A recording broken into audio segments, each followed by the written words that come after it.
Coaching classes के YouTube channel पे आप सभी का एक बार पुनः स्वागत है। मैं सुभाष जयपाल आपका एक बार पुनः स्वागत करता हूं। दोस्तों, किसी कारणवश मैं कई दिनों से आपकी क्लास को अटेंड नहीं कर पाया था, इसलिए क्षमा प्रार्थी हूं। आज अपने इसकी नेक्स्ट क्लास स्टार्ट करने जा रहे हैं। इसमें टॉपिक चल रहा था अल्टरनेटर, प्रत्यावर्तक के बारे में। दोस्तों, बात चल रही थी अल्टरनेटर के बारे में।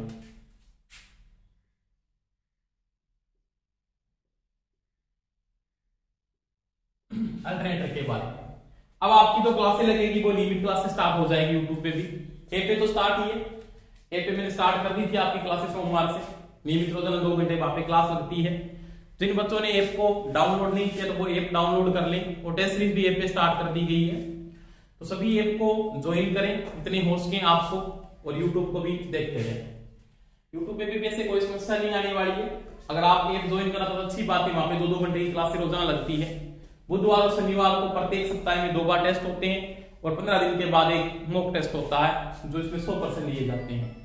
आज अपने इसमें अल्टरनेटर में जो टॉपिक चल रहा था ना, उसमें अपने बात चल रही थी अल्टरनेटर की बात कर रहे थे। किसकी बात कर रहे थे? अल्टरनेटर में लोड की बात कर रहे थे। अल्टरनेटर में जो बात चल रही थी प्रत्यावर्तक के अंदर, उसमें अपने टॉपिक चल रहा था, इसकी बात कर रहे थे, प्रत्यावर्तक का फेजर की बात कर रहे थे। 8 लोग प्रत्यावर्तक का फेजर इन लोग 8 लोग लोड के भार के साथ,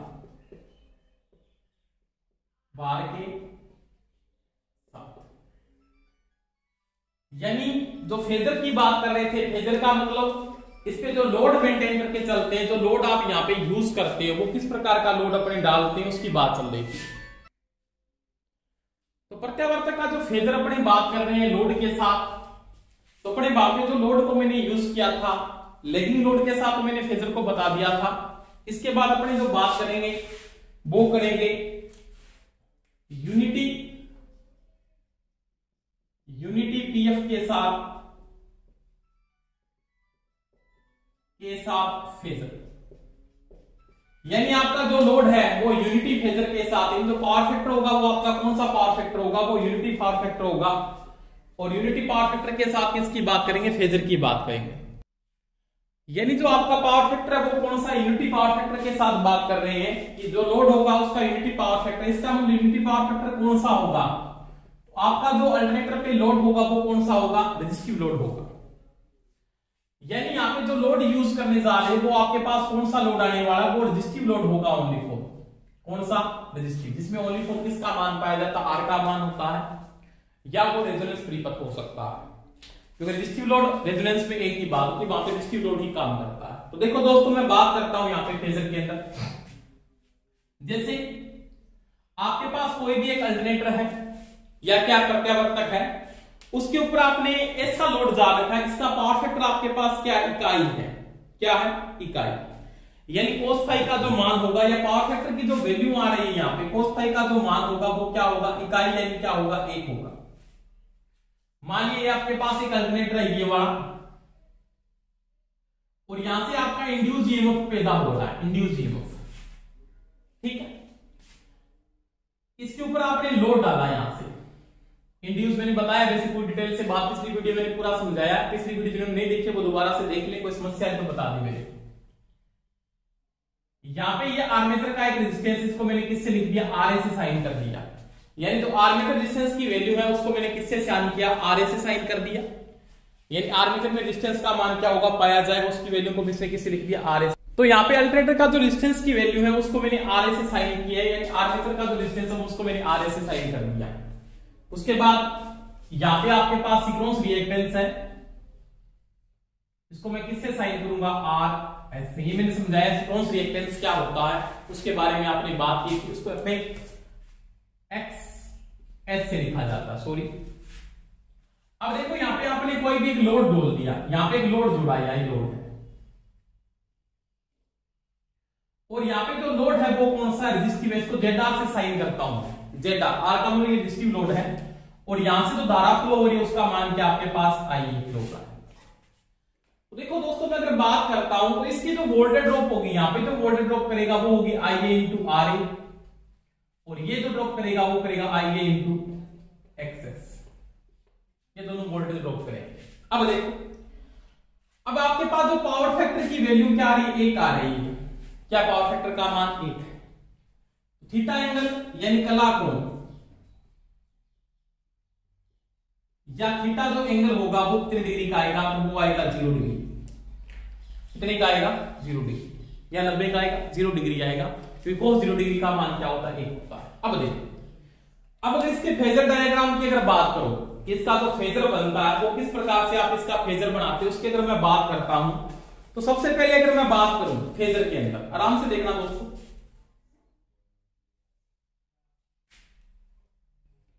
ये जो वोल्टेज है, यहां की वोल्टेज का मान आप किससे साइन करोगे, तो वो होगा आपकी लोड वोल्टेज को अपने किससे लिखेंगे, VL। क्या है, V यहां पे क्या है, टर्मिनल वोल्टेज है, और टर्मिनल वोल्टेज के साथ I क्या होगा, इन फेज होगा। क्या होगा, इन फेज, यानी यहां पे आपके पास ये 20 सप्लाई के साथ वोल्टेज आ रही है, इसका मान यहां पे क्या आपके पास V है। क्या है, V की वैल्यू, यानी वोल्टेज मेंटेन हो रही है, उस वोल्टेज का मान आपके पास जो टर्मिनल वोल्टेज की वैल्यू आ रही है वो क्या है, V है। उसके साथ IA इंटू RA, और IA इंटू RA की जो वैल्यू है वो किसके पास लोड मेंटेन करके चल रही है, वो रेजिस्टिव लोड है, और रेजिस्टिव लोड के साथ जो वैल्यू आती है, या तो आपके पास जो करंट चलता है वो क्या चलता है दोस्तों, इन फेज चलता है। क्या चलता है, इन फेज। तो यहां की जो वोल्टेज ड्रॉप होगी वो होगी IA इंटू RA। क्या होगी, IA इंटू RA। अब देखो, टर्मिनल वोल्टेज जो यहां पे आप यूज कर रहे हो, तो टर्मिनल वोल्टेज इस रेजिस्टिव लोड के साथ, यानी जो आर्मेचर का रेजिस्टेंस है ओनली फॉर रेजिस्टेंस के साथ वो क्या होगा, इन फेज होगा। दोनों का जो एंगल बढ़ रहा है वो इन फेज का एंगल है, यानी यहां से लेके यहां तक की वैल्यू, O से लेके मैंने यहां पे जैसे लिख दिया, O से लेके A तक तो आपके पास V की वैल्यू है, और यहां से लेके यहां तक ये आपके पास बिंदु कौन सा आ रहा है, B, तो ये वैल्यू तो V है, तो ये कौन सा, IA इंटू RA। ये दोनों ऑप्शन में क्या चल रहे, इन फेज। इन फेज का रीजन क्या है, तो यहां पे भी रेजिस्टिव लोड यूज कर रहे हो, यहां पे भी वैल्यू आपके पास कौन सी है, रेजिस्टिव लोड की है। अब इंडक्टिव लोड के साथ में अगर बात करूं, ये इंडक्टिव लोड है एक प्रकार का, सिंक्रोनस रिएक्टेंस है, और रिएक्टेंस क्या करता है, 90 डिग्री करता है, लेग करता है, बिल्कुल। तो इसका जो फेजर बनेगा वो यहां पे चला जाएगा, इस बिंदु पे। ये वैल्यू यानी B से लेके C तक की वैल्यू आपके पास क्या होगी, IA इंटू XX होगा। तो ये क्या करेगा, 90 डिग्री लेग करेगा। अब देखो, मुख्य धारा जो आपकी फ्लो हो रही है, इसके साथ जो ये फेजर बन रहा है वो ये फेजर बनेगा, तो ये इसका क्या कहलाएगा, इनोड कहलाएगा। ये इसका क्या होगा, इनोड। क्या होगा, इनोड। अब वही बात, आप जब पाइथागोरस प्रमेय को लगाते हो तो आपके पास क्या आता है, कर्ण स्क्वायर बराबर क्या होता है, तो आपने पता है आधार स्क्वायर प्लस में क्या होता है, लंब स्क्वायर। आधार स्क्वायर प्लस में लंब स्क्वायर।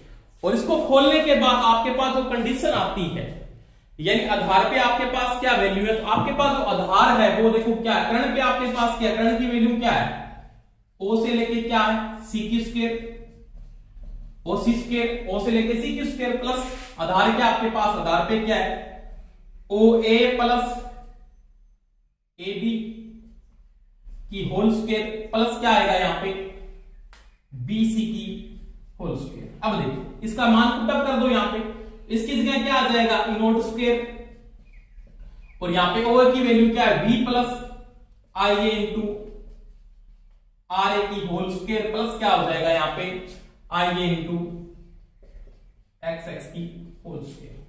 अब देखो, जब इसकी स्क्वायर हटाओगे तो यहां पे वैल्यू आपके पास क्या आएगी, V plus IA into RA की होल स्क्वायर, प्लस में IA इंटू XX की स्क्वायर, इसकी स्क्वायर हटाने पे क्या लग जाएगा, रूट लग जाएगा। तो ये वैल्यू आ गई आपके पास, इनोड की वैल्यू होगी। तो रेजिस्टिव लोड के साथ जो वैल्यू आती है इनोड की वैल्यू, वो इसके क्या होती है, बराबर होती है, जो आप यहां से क्या कर सकते हो, ज्ञात कर सकते हो। तो यहां पे अगर रेजिस्टिव लोड है तो रेजिस्टिव लोड का जो फेजर बनता है वो बिल्कुल सिंपल है, उसमें कोई समस्या नहीं आनी चाहिए आपके पास। अब ये जो एंगल होगा वो होगा 90 डिग्री का, और ये इसका थीटा एंगल होगा, और ये एंगल होगा आपके पास 90 डिग्री का। ठीक है, अब ये मैंने आपको इनोड की वैल्यू आती है वो इसके बराबर होती है। अब यहां पे एक चीज का ध्यान लेना, एक तो रेजिस्टिव लोड, कौन सा, एक तो रेजिस्टिव लोड, लोड, और एक आपके पास कौन सा था, इंडक्टिव लोड।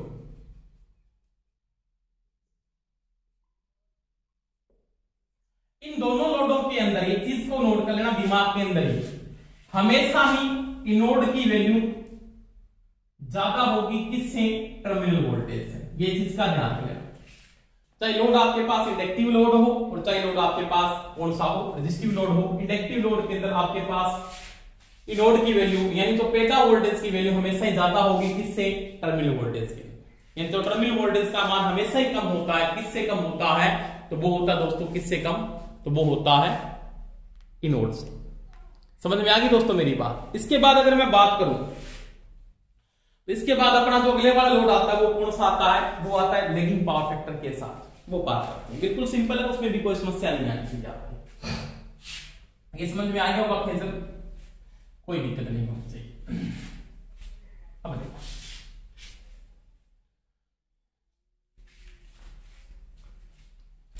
अब मैं इसमें अगर बात करता हूं कि आपके पास जो भार आप यूज कर रहे हो, आपके पास कौन सा भार आप यूज कर रहे हो वो देखो आराम से। तो आप जो भार यूज कर रहे हो वो कौन सा कर रहे हो, लैगिंग लोड का आपने पढ़ लिया, रेजिस्टिव लोड का आपने पढ़ लिया, यानी आप रेजिस्टिव लोड और इंडक्टिव लोड के बारे में पढ़ चुके हो। अब अपने पढ़ेंगे किसके बारे में, कैपेसिटिव लोड के साथ, यानी लीडिंग पीएफ के साथ फेजर, यानी जो आपके पास लोड है वो कौन सा लोड है, कैपेसिटिव लोड है। कौन सा है, कैपेसिटिव लोड। यानी यहाँ पे तो लोड लीडिंग पावर फैक्टर किसका होता है, तो आपको पता है ये लोड कौन सा आएगा, तो ये कैपेसिटिव लोड होगा। कौन सा लोड होगा, कैपेसिटिव लोड। इंडक्टिव लोड का मतलब होता है प्रेरकीय लोड होता है, और रेजिस्टिव लोड का मतलब प्रतिरोधी लोड होता है, कैपेसिटिव लोड का मतलब संधारित्र भार होता है। इसको बोल सकता हूं संधारित्र भार, एक ही बात है, संधारित्र भार। देखो इसके अगर मैं फेजर की बात करूं तो इसमें क्या होगा, यहां पे जो लोड आप जोड़ के चलते हो, आपके पास जो लोड आप यूज कर रहे हो, इस प्रकार का इसका ये आपके पास अल्टरनेटर मान इसमें नोड पैदा हुआ, ये इसका सर्किट डायग्राम बना हुआ ऐसे में। यहां पे आर्मेचर का कोई रेजिस्टेंस है, इसको मैंने आरए से साइन कर दिया, और यहां पे कोई इंडक्टिव है, ये आपका सिंक्रोनस रिएक्टेंस है,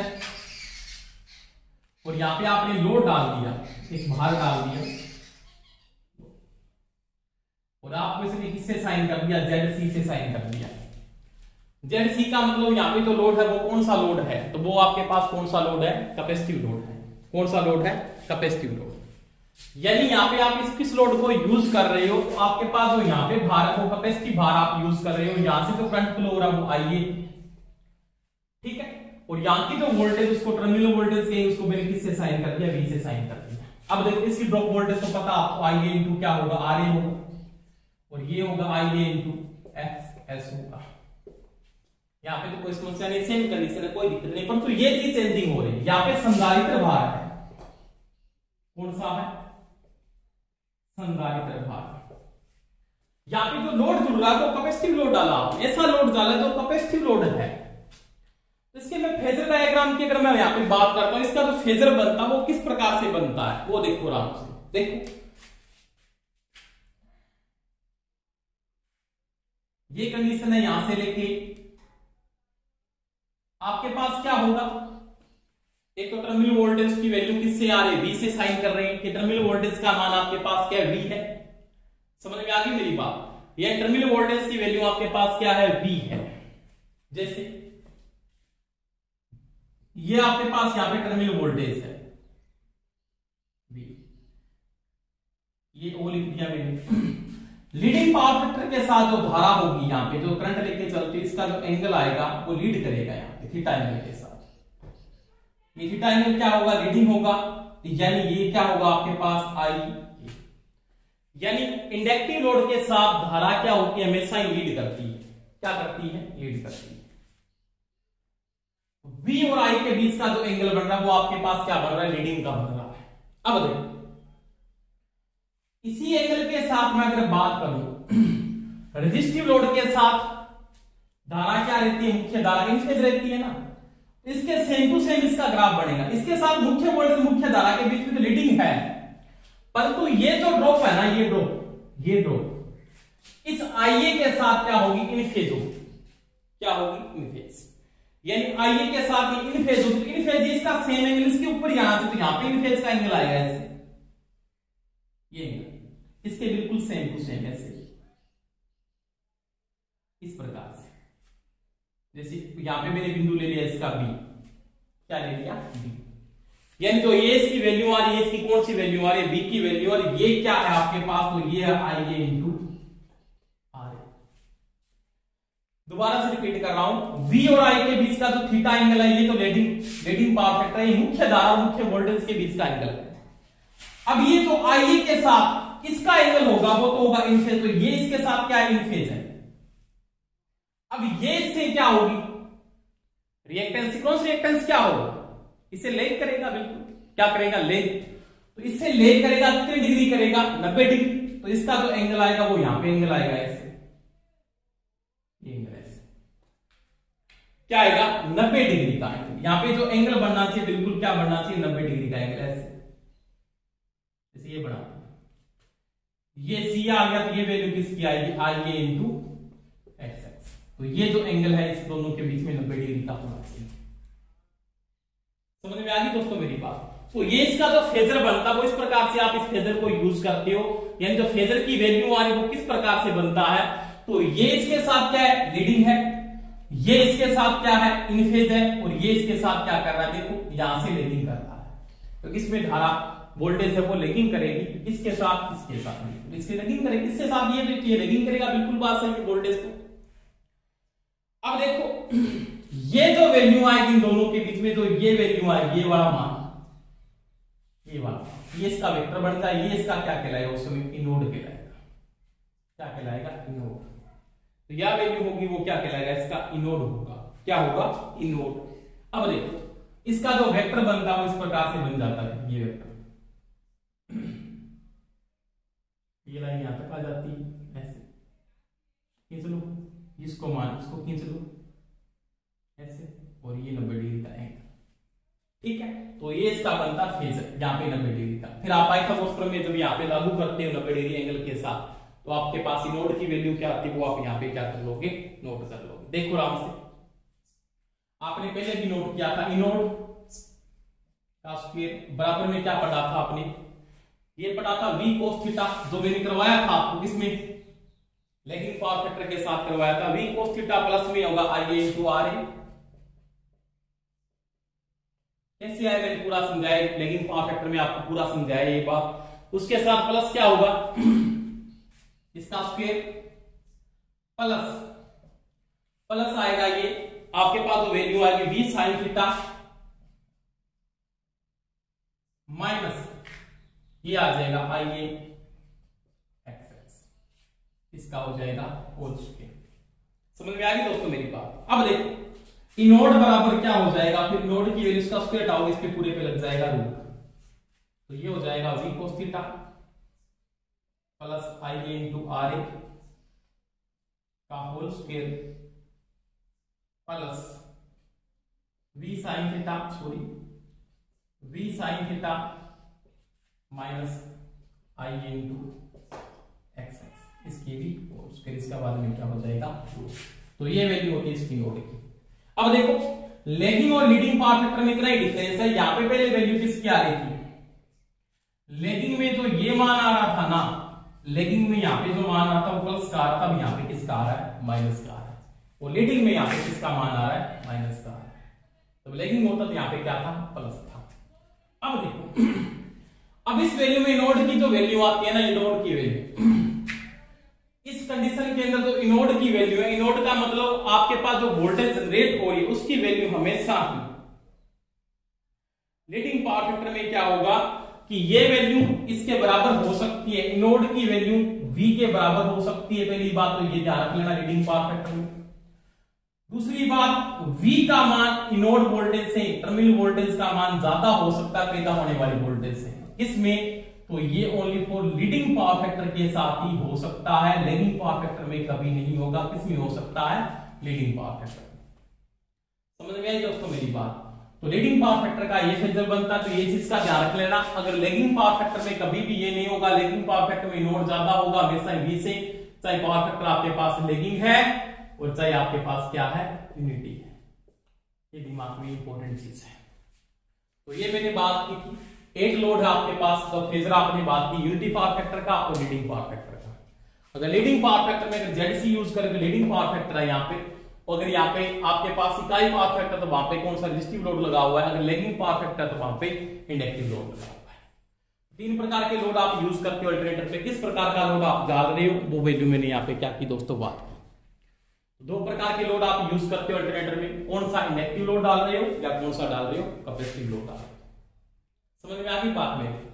इसके साथ वो क्वेश्चन भी पूछ सकता है आप किस प्रकार से, कोई भी प्रकार का क्वेश्चन अपने आगे करेंगे जब फेजर की बात है, जिसके न्यूमेरिकल आए तब अपने उसकी बात भी करेंगे। मैं दोबारा से इसको रिपीट कर रहा हूं, फेजर आपके नहीं समझ में आया दोबारा से। ये आपके पास क्या थी, मुख्य धारा और मुख्य वोल्टेज के साथ जो एंगल था वो रीडिंग का बनाया, ये V और I के बीच का एंगल है। समझ में आ गई मेरी बात, ये I और V के बीच में रीडिंग का पावर फैक्टर बनाया। उसके बाद मैंने बात की थी कि मुख्य वोल्टेज इसके साथ मुख्य धारा से इसकी, ये रेजिस्टिव लोड है क्योंकि आर्मेचर का जो रेजिस्टेंस है वो रेजिस्टिव लोड है, उसके साथ इसकी वोल्टेज क्या होगी, इन फेज, तो दोनों को मैंने इन फेज के साथ बना दिया। अब ये क्या करेगा, इस वोल्टेज से 90 डिग्री, तो ये 90 डिग्री का एंगल बन रहा है क्योंकि ये इंडक्टिव लोड के साथ जा रहा है, BL आ रहा है तो BL यहां पे ही जाएगा ना, इसके साथ 90 डिग्री का एंगल बना। तो आपने BL में पढ़ा है, तो क्या आपको ये पता है पिछले वीडियो में जो मैंने ऐसी थ्योरी में आपको कंप्लीट करवाया है कि VR और BL के बीच में एंगल ये बनता है इससे। समझ में आ गई मेरी बात। तो वही बात है यहाँ पे 90 डिग्री से मैंने साइन किया, 90 डिग्री जा रहा है, वही बात आपने यहाँ पे इसको यूज किया, जो फेजर आपने यूज किया एक प्रकार से। अब देखो इसके साथ ये नोड की वैल्यू हो गई। अब इसका जो फेजर बनता है कंडीशन में, ये इसका फेजर बनता है, यहाँ पे जो आपने पाइथागोरस प्रमेय में लगाया इसको जो हल किया है sin स्क्वायर बराबर 10, तो ये कैसे वैल्यू है, तो मैंने इंडक्टिव लोड में आपको समझाया है, पूरा डिटेल समझाया कि वो क्यों लिखा, साइन क्यों लिखा, वो बातें मैंने इंडक्टिव लोड के तहत करवाया, इससे पिछले वाले वीडियो में आपको समझाया भी। तो ये लीडिंग पावर फैक्टर के साथ फेजर आपकी बात की थी।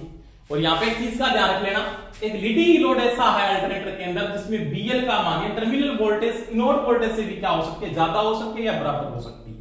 ये चीज का ध्यान रखना और दिमाग में सेट कर लेना।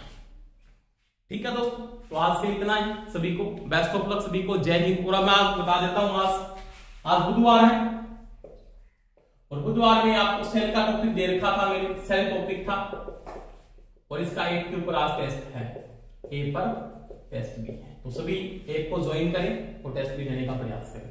थैंक यू सभी को, बेस्ट ऑफ लक सभी को, जय हिंद।